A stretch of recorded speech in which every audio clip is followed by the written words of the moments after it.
네, 호재가 가득했던 시장에 돌발 변수가 나타나면서 다소 부침을 겪고 있습니다. 새해부터 좀 시작이 불안한데요. 그래서 증시 전망 또 어떻게 전략을 가져가야 될지 큰 그림과 함께 또 업종별 유망 종목까지 찾아보도록 하겠습니다. 베스트 인베스트 이상로 대표와 이야기 나눠보죠. 어서 오세요. 네, 반갑습니다. 네.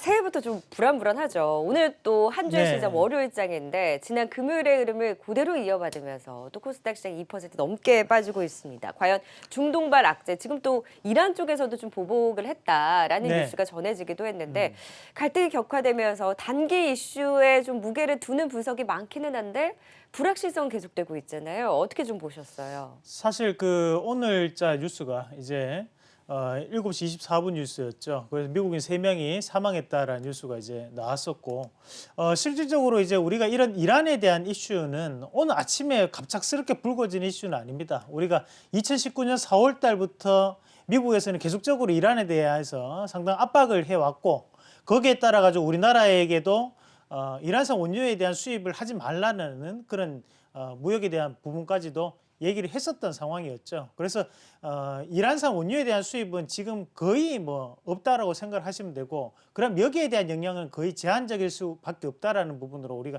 해석할 수 있는데, 자, 문제는 글로벌적인 유동성이 지금 상당히 확대가 되어 있는 상황이거든요.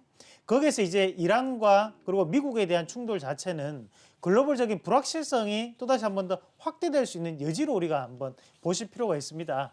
근데 이 부분에 대해서 우리가 장기적으로 계속적인 악재가 좀 더 발생할 수 있는 확률이 높아지는 것이, 우리가 이제 일본을 보면 이게 하루아침에 이런 역사적인 부분에서 라이벌 관계 생긴 건 아니거든요. 네. 그러면 계속적인 역사적인 부분에서 이루어졌듯이 미국과 이란에 대한 관계도 사실 1940년도부터 시작해 현재까지 이어지고 있는 상황입니다. 그만큼 또 이런 이란 국민들 같은 경우에는 미국에 대한 적개심이 상당한 부분이었고, 거기에 따라 가지고 현재까지 이어지고 있는 상황이기 때문에 이란의 입장에서 쉽게 지금에 대한 부분 자체에 승복하지는 않을 것이다라고 보는 시각이 맞다라는 거죠. 그렇게 본다면 미국에서도 상당한 압박 자체가 이루어질 수밖에 없겠고요.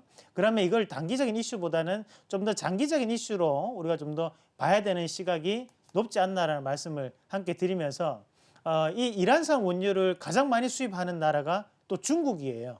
그리고 중국과 러시아 그리고 이란이 또 서로가 엄청 또 친합니다. 네. 그런 부분에서 또 미국 이번의 압박 자체는 좀 더 계획적이었던 압박이 아닌가.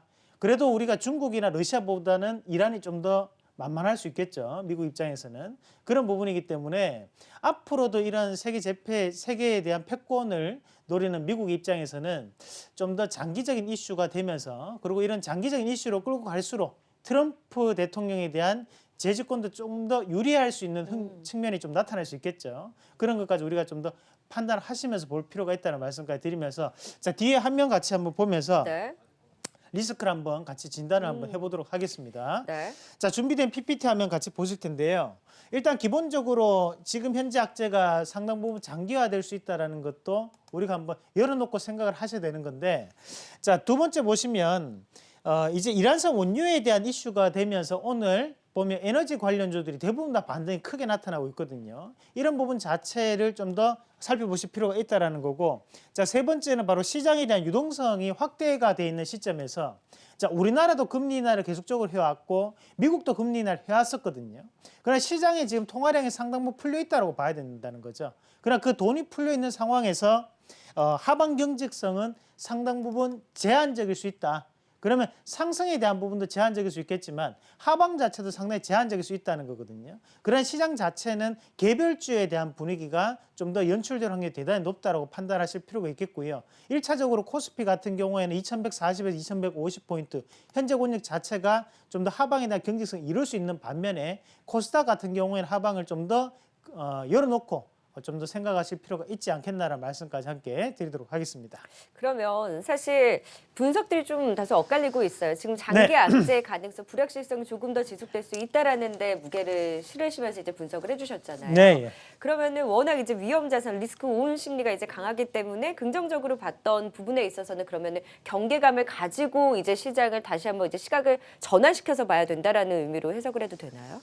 일단은 우리가 지금 현재 유동성은 확보가 돼 있는 상황이지 않습니까? 그러면 이런 악재 자체에 대해서 일시적인 부분에서의 큰 급락 자체는 나타나기는 힘들다는 거죠. 그냥 꾸준하게 우리가 뭐랄까 이제 장기침이 계속적으로 늘어나는 상황이 될 수 있다는 겁니다. 그럼 우리가 몸살이나 감기 걸리면 한번 병원 갔다 오고 나면 금방 또 회복해가지고 으쌰으쌰 해가지고 다음날 열심히 또 일할 수 있거든요. 근데 이게 제일 문제가 될 수 있는 것이 이제 장기침이거든요. 네. 계속적으로 기침이 나다 보면 이것이 계속적인 악재가 발생할 수 있다는 거죠. 그럼 시장이 가더라도 이게 힘있게 쫙 뽑아내는 것보다는 가는 종목만 가고 안 가는 종목도 안 가버리는 이런 상황들이 좀 더 되풀이될 수 있는 2020년도에 대한 양극화가 좀 더 극심화될 수 있다는 부분으로 우리가 해석할 필요가 있겠습니다. 그러니까 시장의 큰 변동성보다는 네네. 결국에는 종목 선별에 그쵸. 조금 더 큰 영향을 네. 줄 것이다라고 이야기를 해주셨어요. 그러면 사실 지금 이렇게 흔들릴 때 오히려 좀 저가 매수의 기회로 활용을 하자라는 의견도 있는데 이 의견에는 그럼 동의를 하세요? 네, 긍정적으로 봅니다. 다만 제가 말씀드리는 이런 섹터군을 좀 더 집중해서 보신다면 좀 더 큰 성과를 네. 보일 수 있겠죠. 지금 지수 자체적으로 좀 속도 조절이 나올 수 있긴 하지만 그래서 가는 종목만 잘 갈 수가 있다라고 네. 이야기해 주셨으니까 자 이제 종목 선별을 하나하나 해볼까요? 네, 일단 오늘 시장을 봤을 때는 전체적으로 깜짝 놀랐거든요. 깜짝이야. 뭐 이런 상황이라고 봤지만 생각보다도 낙폭이 커요. 네, 그렇습니다. 하지만 우리가 이것이 매번마다 똑같은 이슈가 되다 보면 이게 견딜만 한 해가 되거든요. 그래서 오늘은 깜짝 놀라는 너무 뜨거워 이런 정도의 느낌이라고 좀 생각을 하시면 좀 좋을 것 같고 네. 거기에서 우리가 이번 주에 세 가지 정도 섹터군을 2020년 꼭 봐야 되는 유망군을 제가 좀 준비를 해봤는데 이사는 오늘은 첫 번째 시간으로 국산화에 대해서 한번 같이 보도록 하겠습니다. 네. 뭐 자막에도 뭐 반도체 국산화 관련 이런 식으로 나갔는데요. 우리가 실질적으로 이런 국산화 같은 경우는 반도체 부분에 대한 국산화뿐만이 아니라 우리가 디스플레이에 대한 부분도 국산화에 대한 부분 자체가 상당 부분 나타나고 있거든요. 그래서 우리가 큰 틀 안에서 국산화라는 관련주를 좀 더 말씀을 드리고자 합니다. 그래서 우리가 소부장이라는 말도 생기지 않았습니까? 소재, 네, 부품, 맞습니다. 장비. 이제 일본과의 갈등이 격화되면서 국산화돼서 이제 박차를 가고 일본과의 갈등이 해소가 된다고 하더라도 계속해서 국산화를 진행을 할 것이다라는 이제 기대감 속에서 관련한 종목도 이제 대표적으로 반도체 소재주를 중심으로 해서 움직였었는데 네. 사실 저는 아쉬웠던 것이 솔브레인이 지난 금요일에 이슈가 있었잖아요. 네. 굉장히 이제 대량 생산 이런 능력을 확보했다라는 뉴스가 나왔는데 아쉽게 상승폭을 다 줄여냈는데 이 부분에 대해서는 여전히 그 힘에 대해서 믿어도 되는 걸까요? 뭐 일종의 차익 매물이 좀 나왔다고 보셔야겠죠. 결국에는 그 전날 뉴스가 나왔었거든요. 그것도 이제 공정파 3사에 대한 뉴스가 다 나왔습니다. 그만큼 투자 심리 자체가 한 번만에 몰림으로써 기존까지 보유를 했던 자들에게는 충분한 이익 실현에 대한 기회가 될 수 있었다는 거죠. 하지만 우리가 이것을 뭐랄까 이슈로 보고 테마로 네. 봐서는 안 되거든요. 결국에는 산업에 대한 구조가 바뀐다라는 부분으로 우리가 해석할 필요가 네. 있겠고요. 자, 뒤에 보시면 이제는 피할 수도 없고 돌아갈 수도 없다. 이렇게 말씀을 드렸는데 국산화 힘냈으면 좋겠어요. 자, 일단은 우리가 사실 이제는 피할 수도 없다라는 얘기, 이 말이 정말 중요합니다. 뭐냐면 결국에는 지금도 일본의 화이트리스트를 다시 한 번 더 우리나라를 편입하면 다시 한번 이런 국산에 대한 메커니즘이 좀 더 무너지지 않을까라고 보는 시각이 강하다는 거죠. 하지만 우리가 산업이라는 것이 하루아침에 바뀔 수 있는 것은 아니거든요. 결국에는 산업에 대한 구조를 지금 현재는 바꾸는 과정이라고 좀 더 보시는 게 맞다는 거죠. 그래서 현재 정부에서 추진하고 있는 것이 바로 펠리컨 경제로 바꾸겠다라는 거거든요. 가모지 경제에서. 그 말은 가모지 경제라는 것은 일본에 대해서 베네핏이 돌아가던 구조 자체를 우리나라가 자립도를 높여감으로써 우리나라 안에서 좀 더 이익을 공유하겠다는 개념으로 바뀌고 있다는 부분으로 해석할 필요가 있겠고, 이런 부분 자체는 결국에는 산업 구조에 대한 변화 부분으로 읽으셔야 됩니다. 그러면 산업 구조에 대한 변화가 나타난다는 것은 결국 우리가 흔히 얘기할 수 있는 이런 메가 트렌드에 대한 전조 현상이 지금 현재 나타나고 있다라고 보는 게 맞다는 겁니다. 자, 그러면 첫 번째 한번 같이 보시면 일본이 우선 화이트리스트에 대해서 우리나라를 제외를 했습니다. 그리고 돌아갈 수 없는 길이 되었다라는 건데, 앞서서 말씀드렸던 대로 다시 한 번 더 화이트리스트에 편입을 한다 또는 일본과의 관계가 좋아진다고 하더라도 지금 현재 이루어지고 있는 이런 국산화에 대한 투자라든지 이런 부분 자체가 지속적으로 가능하다, 그리고 지속적으로 하겠다라는 것이 지금 현재 정부의 의지라는 거죠. 그래서 산업이 쉽게 바뀔 수 없다라는 것을 우리가 먼저 기억을 하실 필요가 있겠고요. 자, 두 번째는 바로 한국에 대한 소재, 부품, 장비 산업에 대해서 자립도를 현재 향상시키고 있다는 거죠. 자, 우리가 사실 이런 소재라든지 부품, 장비 업종 같은 경우에 한 가지 예를 들어서 설명을 해드리면 우리가 뭐 반도체나 디스플레이에 가장 많이 쓰는 것 중에 용액 중에 한 개가 박리액이라는 게 있어요. 이런 박리액 같은 경우에도 한 6년 전까지만 하더라도 일산에 대한 의존도가 상당히 높았습니다. 하지만 현재는 대부분이 이 박리액 같은 경우에는 국산화를 성공을 했고 국산화를 쓰고 있거든요. 하지만 우리가 최근에 나오는 감광액 같은 경우에는 아직까지도 일본에 대한 수입이 대부분이 이루어지고 있다는 거죠. 하지만 여기에 대해서도 현재 국산화가 이루어지고 있고 실질적으로 이루었던 기업들도 있다는 겁니다. 그러면 이런 부분 자체가 향후에 2년, 3년, 4년 정도 흘렀을 때는 다시 한 번 더 이런 자립도가 상당 부분 상승할 수 있다는 개념으로 우리가 받아들여야 될 거고요. 그러면 지금 당장에 뭐 이란에 대한 악재가 있다 해서 종목군이 빠진다고 하더라도 결국에는 이런 자립도가 향상함으로써 같이 따라올 수 있는 것은 바로 실적이라는 메커니즘이 될 수 있거든요. 그런 부분에 대해서 우리가 좀 더 집중을 하셔야지만 지금 시장에서는 핵심적인 테마를 집어낼 수 있다는 말씀을 같이 드리면서 자, 결국에는 부가가치에 대한 창출, 파급 효과가 상당 부분 증가를 할 수 있다는 개념으로 우리가 생각하실 필요가 있습니다. 자, 그리고 세 번째는 앞서서 우리 정용성 앵커가 얘기를 했던 것처럼 소부장 펀드를 이번에 1월 달에 금융투자협회에서 다시 한번 출시를 한다라고 했고요. 그리고 작년 8월 달에 문재인 대통령이 가입을 했던 펀드가 바로 필승 코리아 펀드였습니다. 자, 이 필승 코리아 펀드에 대한 자산 운용 금액이 얼마냐면 지금 현재 1,000억 원이 넘었거든요. 우리가 실질적으로 펀드 같은 경우에는 500억만 넘더라도 야, 이거 상당히 큰 펀드다라고 얘기를 하는데 거기에 1,000억 원이 넘었다는 것은 이것을 유동성이라는 개념으로 우리가 한번 해석할 필요가 있어요. 그럼 결국에는 꾸준하게 돈이 유입될 수 있는 종목군들이 바로 이런 국산화 관련주가 될 수 있다는 거죠. 왜냐하면 펀드에 대한 규모가 커지면 커질수록 그 펀드 안에 편입되어 있는 종목군들에 대해서 같이 들어가기 때문이죠. 이 필승 코리아 펀드가 구성하고 있는 것이 약 51%는 대형주, 나머지 49%가 바로 이런 소재, 부품, 장비 업종에 같이 투자를 하는 거거든요. 펀드에 대한 개념상 이런 대형주에 대해서 50% 가까이가 들어가는 것은 어쩔 수 없다고 쳐도 나머지 50%에 대해서는 충분한 성과를 낼 수 있는 부분이 현재 이 국산화 관련주에 나타날 수 있다는 부분으로 우리가 해석하실 필요가 있겠습니다. 네, 자, 그래서 소부장 관련한 국산화 관련주에 대해서 새해 증시 전망 안에서 첫 번째 이제 유망 업종으로 꼽아 주셨는데 종목들이 굉장히 많잖아요. 소재 관련한 종목도 있고 블랭크 마스크 관련한 종목도 있고 장비주 안에서도 이런 기대감이 있는 종목들이 있는데 하나하나 국산화 주도주로서 볼 수 있는 종목들 좀 꼽아 볼까요? 네, 뭐 종목이 앞서서 말씀하셨던 것처럼 엄청나게 많습니다. 그 중에서 요 정도는 꼭 알아놓자 하는 기업들만 좀 뽑았습니다. 다 있는데요. 그런 것들을 여러분들이 다 볼 시간도 없고 다 살 돈도 없고 그렇기 때문에 우리가 핵심적인 종목분만 좀 제가 선정을 해서 여러분들께 좀 말씀을 드리도록 하겠는데요. 일단 기본적으로 SK 머티리얼즈하고 후성이라는 기업 두 가지가 바로 반도체 특수가스를 생산하는데 이 가스 같은 경우에도 일본산에 대한 의존도가 상당히 높은 곳입니다. 그럼에도 불구하고 왜 이 후성 말고 SK 머티리얼즈를 봐야 되느냐? 자, 결국에는 반도체형 특수가스를 생산하는 곳을 크게 두 가지로 나눌 수 있는데 후성 같은 경우에 대주주에 대한 매도가 한번 나타났었거든요. 그러나 고가가 조금은 제한적일 수밖에 없다는 부분을 해석을 한다면 이런 SK 머티리얼즈 같은 종목군들은 좀 더 지수에 대한 영향도 줄 수 있고 거기에 따라 가지고 좀 더 탄력적인 반등이 가능하다는 부분을 우리가 해석할 필요가 있다는 거죠. 자, 그리고 두 번째는 바로 SNS 택을 적어놨는데요. 이 SNS 택 같은 경우에는 우리가 이제 블랭크 마스크 관련해 가지고 이 기업이 생산을 하고 있는 업체인데 우리가 이제 블랭크 마스크라든지 뭐 아니면 포토 마스크라든지 이런 부분 자체가 대부분이 포토 공정에서 사용되는 부분입니다. 그러나 그 포토 공정 같은 경우에는 일본에 대한 의존도가 현재까지 약 70% 가까이 나타나고 있는 과정입니다. 그 과정에서 본다면 최근에 이 SNS 택이 신고가를 가고 그 가격대가 급등했던 이유가 있었다는 거죠. 결국에는 이런 SNS 택 같은 경우에도 우리가 이런 소부장 펀드에 편입되는 부분 자체가 있으면서 그에 따른 영향력으로 지금 반등이 크게 나타났다라고 볼 수 있겠고요.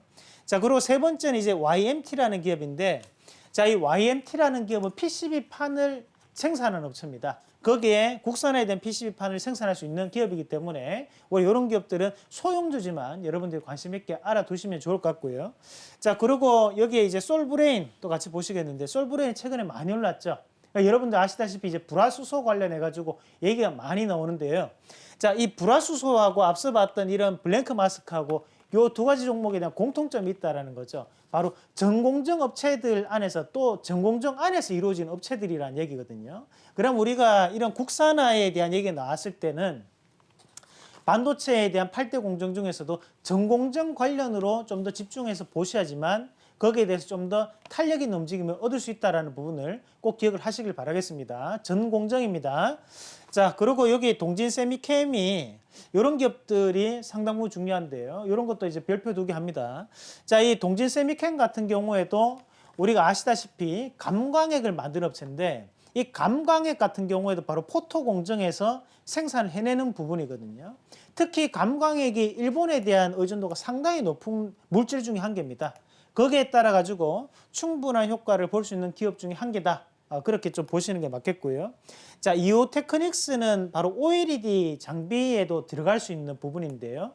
자, 이 이오테크닉스라는 기업이 레이저 리드 오프라는 우리가 레이저 절단기를 만들어낼 수 있는 이 레이저 절단기는 바로 삼성 디스플레이에만 유일하게 쓸 수 있는 부분입니다. 그러면 최근 들어가지고 이런 디스플레이 관련 업종에 대해서도 큰 변화가 나타나고 있기 때문에 이런 이오테크닉스 그리고 SK머티리얼즈 이런 대형주는 좀 더 기억을 하고 보시는 게 맞다는 말씀까지 드리도록 하겠습니다.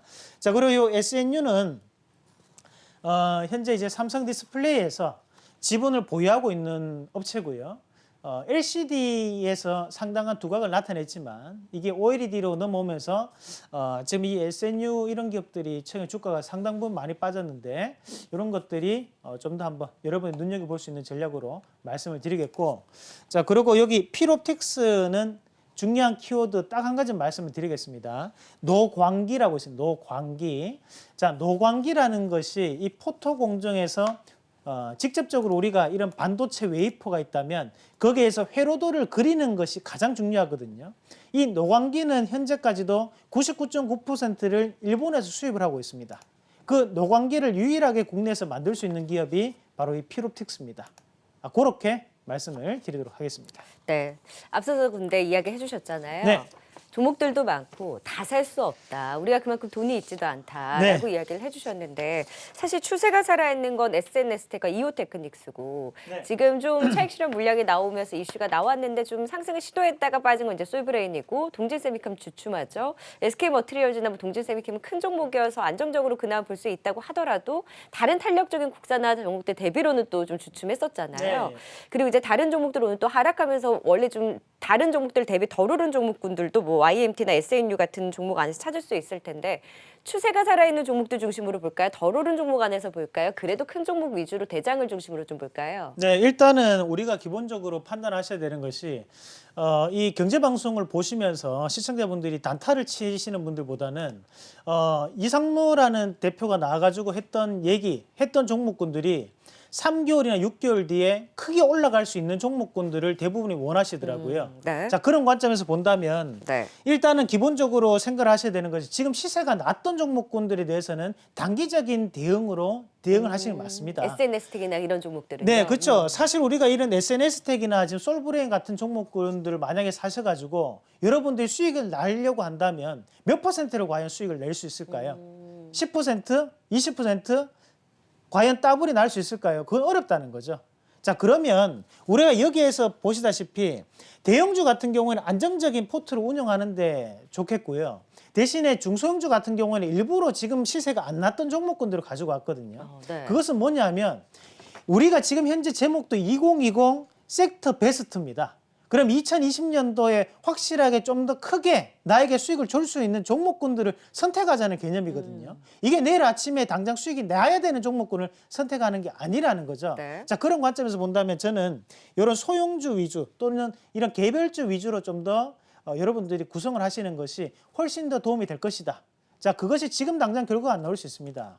다만 그것이 3개월 또는 6개월 정도 지났을 때 이상로 대표가 얘기했던 게 바로 이거구나. 그렇게만 좀 느껴주셨으면 좋겠습니다. 목소리에 힘이 들어가 있는데 일단 많이 오른 종목들은 워낙 이제 시세를 냈기 때문에 기대 수익률이 그렇게 다른 종목 대비 높지 않을 수 높지 있다라는 않죠. 거죠. 네. 그렇기 때문에 3개월, 6개월 지금 당장 수익이 나지 않는다고 하더라도 좀 일단 3개월에서 6개월 지켜본다면 이런 개별주 안에서 오히려 덜 오른 국산화 관련주 중심으로 뭐 YMT와 SNU 같은 종목들 또 지켜보자라는 이상로 대표가 얘기한 종목 3개월에서 6개월 이후에 과연 좋은 흐름 보일 수 있을지 일단 베스트 섹터 안에서 이번 올해 새해에는 국산화 관련주 안에서 또 종목들 하나하나 꼽아주셨습니다. 국산화 주도주 이야기를 나눠봤고요. 내일 두 번째 시간에도 또 섹터 유망 업종 꼽아주신다고 했으니까 그 안에서 종목들의 흐름까지 내일 또 전해 듣도록 하겠습니다. 지금까지 증시 전망 베스트 인베스트 이상로 대표와 함께했습니다. 말씀 고맙습니다. 네, 고맙습니다.